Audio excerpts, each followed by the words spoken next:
Raja itu mengaku-ngaku bahwa dirinya adalah seorang Tuhan dan mewajibkan seluruh rakyatnya untuk menyembah dirinya. Apabila ada salah seorang yang berani menolak, maka raja tidak segan-segan untuk menjebloskan orang itu ke dalam penjara dan juga membunuhnya.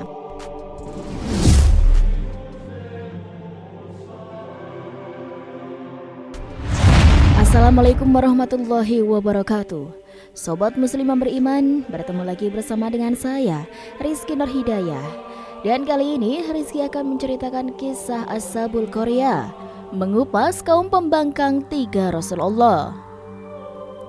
Ashabul Qaryah adalah orang-orang yang ada di sebuah negeri dan hidup di tengah mereka para juru dakwah.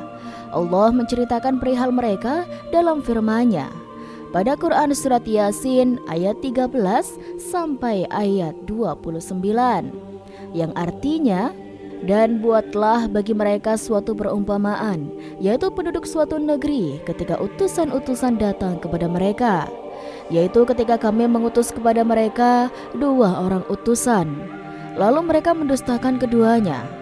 Kemudian kami kuatkan dengan utusan yang ketiga. Maka ketiga utusan itu berkata, sesungguhnya kami adalah orang-orang diutus kepadamu. Mereka menjawab, kamu tidak lain hanyalah manusia seperti kami, dan Allah yang Maha Pemurah tidak menurunkan sesuatu pun. Kamu tidak lain hanyalah pendusta belaka. Mereka berkata, Tuhan kami mengetahui bahwa sesungguhnya kami adalah orang yang diutus kepadamu. Dan kewajiban kami tidak lain hanyalah menyampaikan perintah Allah dengan jelas. Mereka menjawab, sesungguhnya kami bernasib malang karena kamu. Sesungguhnya jika kamu tidak berhenti menyeru kami, niscaya kami akan merajam kamu dan kamu pasti akan mendapat siksa yang pedih dari kami.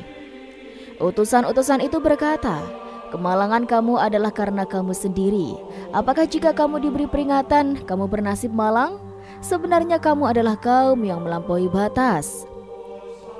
Dan datanglah dari ujung kota seorang laki-laki dengan bergegas ia berkata, hai kaumku, ikutilah utusan-utusan itu. Ikutlah orang yang tiada minta balasan kepadamu, dan mereka adalah orang-orang yang mendapat petunjuk. Mengapa aku tidak menyembah Tuhan yang telah menciptakanku, dan yang hanya kepadanya lah kamu semua akan dikembalikan? Mengapa aku akan menyembah Tuhan-Tuhan selainnya jika Allah yang Maha Pemurah menghendaki kemudaratan terhadapku? Niscaya syafaat mereka tidak memberi manfaat sedikit pun bagi diriku, dan mereka tidak pula dapat menyelamatkanku. Sesungguhnya aku kalau begitu pasti berada dalam kesesatan yang nyata. Sesungguhnya aku telah beriman kepada Tuhanmu, maka dengarkanlah pengakuan keimananku. Dikatakan kepadanya, masuklah ke syurga. Ia berkata, alangkah baiknya sekiranya kaumku mengetahui apa yang menyebabkan Tuhanku memberi ampun kepadaku dan menjadikan aku termasuk orang-orang yang dimuliakan. Dan kami tidak menurunkan kepada kaumnya sesudah dia meninggal suatu pasukan pun dari langit, dan tidak layak kami menurunkannya. Tidak ada siksaan atas mereka, melainkan satu teriakan suara saja. Maka tiba-tiba mereka semuanya mati. Quran Surat Yasin ayat 13 sampai 29. Kisah Ashabul Qaryah merupakan salah satu kisah dalam Al-Quran yang termaktub dalam Quran Surat Yasin ayat 13. Ashabul Qaryah memiliki makna, yaitu suatu penduduk negeri.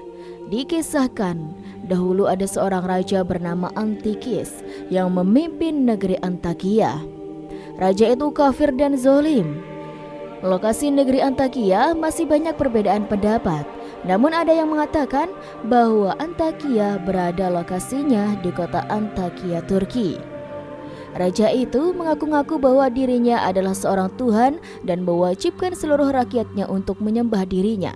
Apabila ada salah seorang yang berani menolak, maka raja tidak segan-segan untuk menjebloskan orang itu ke dalam penjara dan juga membunuhnya.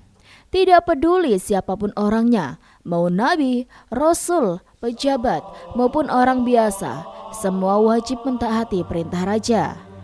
Atas kebijakan itu, Suatu ketika, tidak ada orang yang beriman di negeri itu kecuali 3 orang pemuda. Kabar itu pun akhirnya sampai ke telinga sang baginda raja. Ia lalu memerintahkan prajuritnya untuk menjebloskan ketiga pemuda itu ke dalam penjara dan dijatuhi hukuman mati. Kemudian proses hukuman mati dilakukan dengan disaksikan para penduduk negeri Antakya. Sebelum ketiga pemuda beriman itu dihukum mati, mula-mula sang raja memerintahkan untuk membunuh pemuda pertama dan kedua. Para prajurit lalu melaksanakan perintah itu. Kedua pemuda itu lalu dibunuh hingga meninggal dunia. Namun, ketika tiba giliran pemuda ketiga hendak dibunuh, pria itu akhirnya berhasil melepaskan ikatannya dan kabur melalui kerumunan orang-orang yang tengah berdesak-desakan. Allah Subhanahu wa Ta'ala menyelamatkan pria itu dari kematian. Pria itu akhirnya berhasil keluar dari kerumunan orang dan selanjutnya pergi menjauh dari istana. Nama pria itu masih banyak perbedaan pendapat.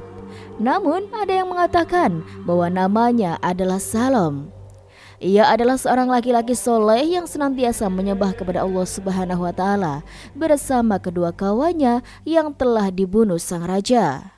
Salom dikenal bekerja sebagai tukang kayu saat waktu siang dan senantiasa berzikir dan beribadah kepada Allah di waktu malam hari. Penduduk Antakya mengenal Salom sebagai orang dermawan dan suka memberi makan untuk orang-orang fakir miskin. Namun naas, ketika Raja Antakyas mengetahui kalau Salom beriman kepada Allah, ia lalu berusaha memenjarakannya dan membunuhnya. Setelah Salom berhasil meloloskan diri dari maut, ia lalu mendatangi saudaranya yang bernama Miltas untuk meminta bantuan dan perlindungan. Saudaranya itu juga orang beriman, hanya saja ia selalu menyembunyikan keimanannya. Salom lalu meminta seekor kuda kepada Miltas untuk digunakan kabur menyelamatkan diri. Miltas lalu bersedia membantu Salom. Kemudian Salom pergi keluar dari negeri Antakya untuk menghindari pengejaran pasukan kerajaan. Pasukan kerajaan pun terus mencari tempat persembunyian Salom. Mereka bahkan sempat menggeledah rumah Miltas, namun tidak menemukan Salom sama sekali. Sudah kemana-mana para pasukan kerajaan mencari target, namun tetap saja tak menemukan Salom. Sang raja pun sangat murka. Karena kenapa bisa seorang tawanan bisa kabur dan lolos, padahal pasukan keamanan sudah sangat ketat berjaga dan beroperasi. Nah sobat, itulah salah satu pertolongan Allah kepada orang-orang beriman. Salom pun menjalani hari-hari dengan penuh kelaparan dan kehausan. Ia pergi memacu kudanya ke tempat persembunyiannya untuk menghindari kejaran para pasukan kerajaan. Hingga di suatu tempat ia menemukan sebuah gua kecil dan masuk ke dalamnya. Di sana ia beristirahat dan tidak terasa terlelap tidur. Suatu saat Salom terbangun akibat ada suara gaduh. Ia tak tahu suara apa itu, entah suara pasukan kerajaan yang tengah berpatroli atau entah suara lain. Di dalam gua terdapat juga 3 orang pria yang tengah duduk. Mereka bernama Sadik, Saduk, dan Sam'an. Mereka terlihat tengah membicarakan tentang diri mereka atas pengangkatan sebagai seorang Rasul Allah. Ternyata Allah Subhanahu wa Ta'ala telah mengutus Sadik dan Saduk sebagai seorang Rasul untuk negeri Antakya. Kedua Rasul itu lalu berbincang untuk menyusun program dakwah seperti mengajak penduduk untuk menyembah Allah, mengajak mengerjakan sholat, bersedekah kepada fakir miskin, dan lain sebagainya. Sam'an berkata, itu memang tugas penting, tapi sulit karena pemerintah Antakya itu seorang zolim dan semaunya sendiri. Rakyatnya juga sudah dibutakan setan dari kebenaran. Setelah itu, tiba-tiba Salom muncul dan berkata, tidak saudaraku, mereka semua itu kafir. Sadik bertanya, siapa Anda? Apa yang telah membawamu datang ke sini? Salom menjawab, baik, jangan marah wahai Nabi Allah. Aku adalah seorang mukmin dari negeri Antakya. Aku kabur dari kekejaman dan kezaliman penguasa hingga membuatku lapar, haus dan sakit. Tapi aku bersaksi bahwa tiada Tuhan yang hak kecuali Allah. Kedua nabi itu lalu mengusap kepala Salam. Akhirnya seluruh keluhan Salam hilang dan sembuh. Kedua nabi itu memiliki mukjizat bisa menyembuhkan orang sakit tanpa menggunakan obat. Semua atas izin Allah Subhanahu wa Ta'ala. Mereka berdua lalu berdakwah di negeri Antakya sembari menjadi tabib atau dokter. Klinik praktek bertempat di rumah Militas, yaitu saudara Salam yang juga orang beriman. Setiap orang yang datang berobat kepada kedua dokter itu pasti sembuh atas izin Allah Subhanahu wa Ta'ala. Pengobatan inilah yang dijadikan sarana dakwah untuk menyebarkan agama Allah Subhanahu wa Ta'ala. Kedua orang Rasul yang dikenal sebagai dokter itu pun menjadi viral dan kondang di negeri Antakya. Hingga suatu ketika, kabar kedua dokter itu terdengar di telinga sang raja. Mereka berdua lalu dihadapkan kepada sang raja. Sang raja lalu berkata, "Bersujudlah kalian kepadaku, aku adalah raja dan Tuhan."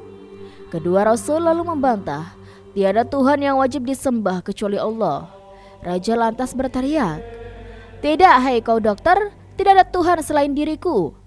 Perdebatan sengit lalu berlanjut hingga akhirnya membuat sang raja murka. Raja lalu memerintahkan prajuritnya untuk memenjarakan kedua Rasul dan kemudian akan dibunuh. Setelah peristiwa itu, Allah Subhanahu wa Ta'ala mengangkat Sam'an menjadi nabi dan mengutusnya untuk penduduk negeri Antakya. Sam'an juga menceritakan kabar gembira itu kepada Salam. Salam lalu berpesan, "Wahai saudaraku, berhati-hatilah karena sifat dan watak rakyat Antakya itu suka menikam dari belakang dan berkhianat. Sedangkan kamu adalah seorang nabi yang ingin menepati janji dan amanah." Kemudian Sam'an mulai berdakwah di negeri Antakya. Ia muncul sebagai seorang saudagar yang kaya raya, yang sangat dikenal di kalangan menteri kerajaan. Bahkan ia menjadi teman dekat sang baginda raja tanpa mengumbar identitas aslinya. Suatu ketika, sang raja curhat kepada Nabi Sam'an tentang beberapa hal termasuk terkait sosok Sadik dan Soduk. Nabi Sam'an lalu berkata, "Baginda, kenapa tidak engkau hadirkan saja mereka berdua untuk kita ejek-ejek?" Atas masukan itu, sang raja lalu menghadirkan Nabi Sadik dan Saduk. Nabi Sam'an lalu mengatur siasat untuk menjebak sang raja. Beliau berkata kepada raja, "Baginda, biarkan aku mengejek-ngejek mereka. Kita hadirkan orang sakit, lalu kita suruh mereka berdua untuk menyembuhkannya. Maka pasti tak akan bisa menyembuhkannya. Lalu engkaulah yang mampu menyembuhkannya dengan kekuatanmu." Raja lalu menyetujuinya tanpa menyadari kalau sedang terperangkap kata-katanya. Kemudian dihadirkan seorang pejabat buta. Menghadapi situasi yang sulit itu, sang baginda raja tersadar dan merasa kebingungan. Bagaimana caranya ia bisa menyembuhkan orang buta itu? Berbeda dengan kedua Rasulullah. Mereka berdua lalu berkata, "Dengan izin Allah, kembalilah sembuh. Kau bisa melihat dan sehat."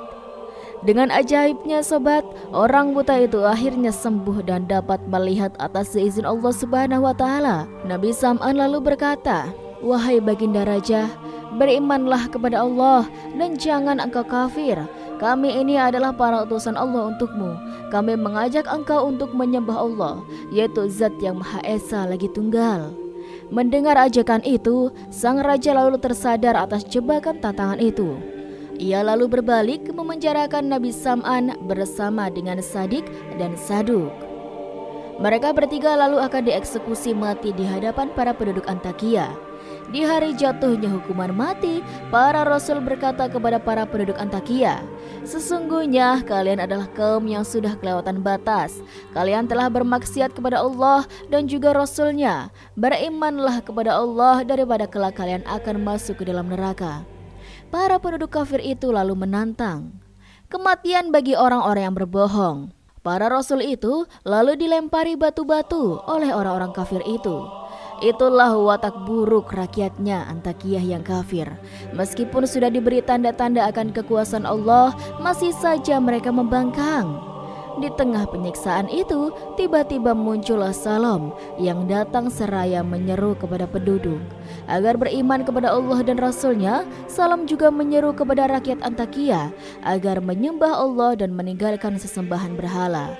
Namun, seruan itu ditolak mentah-mentah. Mengetahui banyak pria yang menyeru itu adalah Salam, maka orang-orang kafir lantas menangkapnya dan merajam Salam ramai-ramai hingga akhirnya meninggal dunia. Ketiga Rasulullah akhirnya dapat menyelamatkan diri dari amukan massa saat orang-orang berpaling sibuk merajam Salam.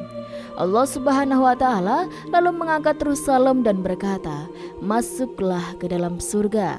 Subhanallah, meskipun penderitaan orang-orang beriman di negeri itu sangat menyakitkan, tetapi Allah Subhanahu wa Ta'ala pasti akan mengangkatnya ke derajat tinggi dan mulia.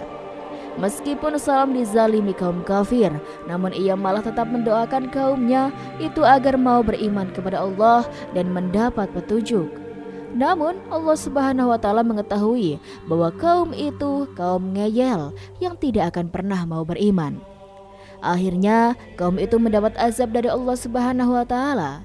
Allah Subhanahu wa Ta'ala lalu memerintahkan malaikat untuk mengeluarkan jeritan super kuat dan dahsyat. Suara itu akhirnya mengakibatkan seluruh kaum kafir itu kesakitan dan akhirnya mati semua. Nauzubillahi min zalik, itulah azab dan balasan Allah untuk orang-orang kafir dan pembangkang. Semoga kisah Ashabul Qaryah ini bermanfaat. Wallahu alam bishawab. Nah sobat, mari kita lanjut ke teka-teki negeri tempat tinggal Ashabul Qaryah. Dalam tafsir Jalalain yang dituliskan oleh dua ulama kesohor, yakni Jalaluddin Al-Suyuti dan Jalaluddin Al-Mahali, menyebutkan bahwa Ashabul Qaryah adalah penduduk negeri Antakiyah atau Antokia, daerah sekitar Laut Tengah, tepatnya di Sungai Al-Asi dekat Swedia. Ibnu Katsir menyebutkan negeri itu bernama Antaki atau Antiok, kota kuno di Syria, sekarang bernama Antakya, masuk wilayah Turki. Demikian juga menurut Al-Qurtubi, penduduk negeri Ashabul Qaryah yang disebut dalam surat Yasin tersebut adalah penduduk Antaki. Menurut Syauqi Abu Khalil dalam buku Atlas Al-Quran, Antakya dibangun oleh Seleukus I tahun 307 sebelum Masehi sebagai ibu kota kerajaannya setelah Iskandar Al-Magduni, Alexander Makedonia. Ibnu Ishaq berdasarkan informasi yang sampai kepadanya dari Ibnu Abbas, Ka'bul Ahbar, dan Wahab Ibnu Munabih menyatakan bahwa negeri itu adalah Intakya, kawasan di bawah kekuasaan seorang raja yang bernama Antakias, raja penyembah berhala. Riwayat yang sama juga diriwayatkan dari Buraidah Ibnu Kazib, Ikrimah, Qatada, dan Al-Zuhri yang menyebutkan nama negeri tersebut tak lain adalah Intakya, dan ketiga utusan yang dimaksud dalam Al-Quran surat Yasin adalah utusan Nabi Isa. Tetapi pendapat ini mendapat sanggahan dari para ulama salaf yang lain. Tempat yang dimaksud bukanlah Intakya, yang tiga utusan tersebut bukan utusan Nabi Isa, tetapi para nabi yang diutus langsung oleh Allah Subhanahu wa Ta'ala. Hal ini berdasar pada makna lahiriah, Quran surat Yasin ayat 14, dan tafsiran beberapa ulama. Pendapat ini dikemukakan oleh beberapa ahli sejarah. Salah satunya adalah Said Ibnu Butrik, karena Intakya seperti tersebut di atas adalah negeri kaum-kaum Hawari atau penolong Nabi Isa. Oleh karena itu, tak mungkin dibinasakan Allah karena seperti dikatakan oleh Abu Sa'id Al-Ghudri dan kebanyakan ulama salaf. Setelah keturunan kitab Taurat, Allah tidak lagi menghukum penduduk suatu negeri yang ingkar kepada utusannya dengan cara dibinasakan. Dengan demikian, negeri tempat Ashabul Qaryah bukanlah Intakya, kota yang terkenal itu, tetapi tempat lain. Andaipun kota itu bernama Intakya, maka pasti yang dimaksud adalah Intakya yang lain. Namun demikian, apapun nama negeri tempat Ashabul Qaryah yang tidak disebutkan secara jelas dalam Al-Quran itu tidaklah mengurangi pelajaran penting dalam cerita tersebut. Tidak disebutkannya tempat kejadian peristiwa justru menjadi kajian terpenting bahwa peristiwa tersebut bisa terjadi di mana saja dan kapan saja. Kisah pembangkangannya terhadap 3 utusan Allah. Pada saat Allah mengutus 2 orang nabi kepada penduduk negeri Ashabul Qaryah, mereka mendustakannya. Kemudian Allah mendatangkan lagi 1 utusannya. Namun lagi-lagi penduduk negeri tersebut tidak percaya. Bahkan lebih dari itu, seperti diceritakan oleh Qatadah, mereka berkata kepada 3 utusan tersebut, "Jika keburukan menimpa kami, sesungguhnya hal itu karena sebab kalian." Menurut Imam Mujahid, mereka mengatakan kepada 3 utusan Allah, "Tidak ada seorang pun yang seperti kalian bertiga masuk ke suatu negeri, melainkan penduduk negeri tersebut mengalami musibah." Lebih sadis lagi, mereka mengancam akan merajam, melempari dengan batu ke 3 utusan apabila masih ngotot menyeru mereka. Pada saat terjadi ketegangan yang luar biasa antara Ashabul Qaryah dan 3 utusan Allah tersebut, dari sudut kota dengan sangat tergesa-gesa, seorang laki-laki bergegas menemui Ashabul Qaryah. Kepada mereka ia berkata, "Wahai kaumku, ikutilah apa yang dikatakan utusan-utusan itu. Ikutilah orang yang tiada meminta balasan dari kamu sekalian, dan mereka adalah orang-orang yang mendapat petunjuk." Quran Surat Yasin ayat 20-21. Ibnu Ishaq meriwayatkan dari Ibnu Abbas, Ka'bul Ahbar, penduduk negeri Ashabul Qaryah hampir saja membunuh ke-3 utusan tersebut. Untunglah ada seorang laki-laki yang berlari dari ujung kota dan menolong 3 utusan Allah tersebut dari kebengisan kaumnya. Menurut riwayah berantai dari Al-Hakam, dari Miksam atau dari Mujahid, dari Ibnu Abbas, laki-laki tersebut bernama Habib. Sedangkan menurut Imam Ats-Tsauri, sebagaimana riwayat dari As-Saim Al-Ahwal dari Abu Muljas, lelaki itu bernama Habib ibnu Muri. Syabib ibnu Bishr berdasarkan riwayat dari Ikrimah yang mendapat informasi dari Ibnu Abbas. Seperti tertulis dalam tafsir Jalalain, lelaki tersebut bernama Habib al-Najjar. Menurut Umar ibnu al-Hakam, Habib adalah seorang uskup. Sedangkan menurut Qatadah, ia seorang laki-laki soleh yang menghabiskan waktunya untuk beribadah kepada Allah Subhanahu wa Ta'ala di salah satu gua yang ada di pinggiran kota negeri tersebut. Ashabul Qaryah geram melihat Habib al-Najjar yang membela 3 utusan tersebut. Puncaknya, Habib dirajam sampai meninggal dunia. Saat dirajam, dari mulut Habib terucap doa, "Ya Allah, berilah petunjuk pada kaumku, karena sesungguhnya mereka tidak mengetahui." Setelah Habib meninggal sebab lemparan batu, Ashabul Qaryah menginjak-injak perutnya sampai isi perut Habib keluar dari lubang anusnya. Sungguh kekejaman yang luar biasa ya sobat. Namun dari pengorbanannya itu, ia diberi nikmat surga oleh Allah Subhanahu wa Ta'ala. Sementara untuk Ashabul Qaryah sendiri, Allah kemudian mengutus malaikat Jibril untuk menghukum mereka. Jibril memegang 2 sisi pintu gerbang negeri tempat tinggal Ashabul Qaryah. Kemudian ia melakukan suatu teriakan mengguntur yang menyebabkan seluruh Ashabul Qaryah mati tanpa sisa. Inilah hukuman yang harus diterima oleh mereka yang mendustakan utusan Allah dan enggan menerima kebenaran yang telah nyata di hadapan mereka. Binasa dengan membawa segudang penyesalan karena mati dalam keadaan ingkar kepada Allah Subhanahu wa Ta'ala. Itulah sobat kisah yang bisa Rizky sampaikan. Semoga kisah ini bermanfaat dan bisa menjadi pembelajaran bagi kita semuanya. Terima kasih sudah menonton video ini sampai akhir, dan jangan lupa saksikan video-video yang lainnya juga ya. Sekian dari Rizky. Wassalamualaikum warahmatullahi wabarakatuh.